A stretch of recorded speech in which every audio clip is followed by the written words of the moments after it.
第91届奥斯卡在美国洛杉矶杜比剧院登场。今年红毯大咖云集，包括女神卡卡、莎莉赛隆、艾玛史东等女星都盛装出席。其中卡卡还佩戴奥黛丽·赫本戴过的黄钻亮相，成功吸睛。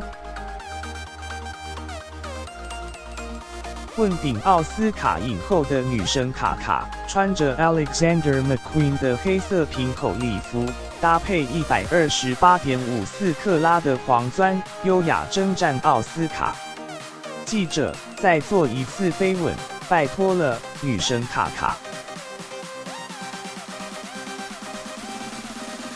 据传卡卡身上的黄钻是奥黛丽·赫本拍摄蒂凡内早餐宣传海报佩戴过的，价值高达9亿台币。而她的竞争对手资深女星葛伦·克罗斯则披着金披风登场。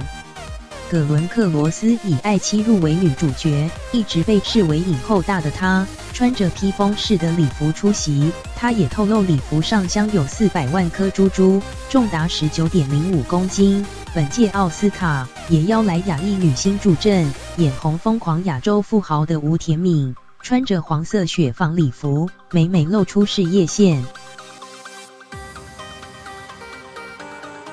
杨紫琼则穿着 Elisa 礼服，搭配肖邦珠宝登场，而入围女配角的艾玛史东则穿着 LV 的格纹亮片礼服亮相。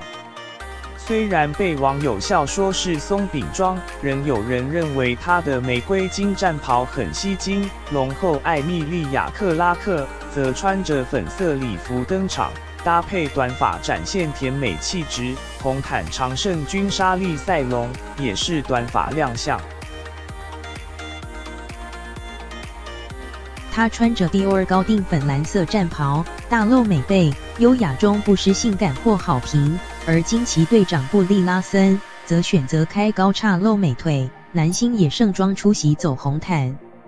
黑豹男主角以裤裙装亮相，还有同志男星穿着西装搭配蓬裙抢镜。水行侠杰森·摩莫亚则和老婆穿粉色情侣装，在红毯大秀最萌身高叉。布莱德利·库珀也带着老婆亮相，一同在红毯放闪，让今年奥斯卡红毯充满粉红泡泡。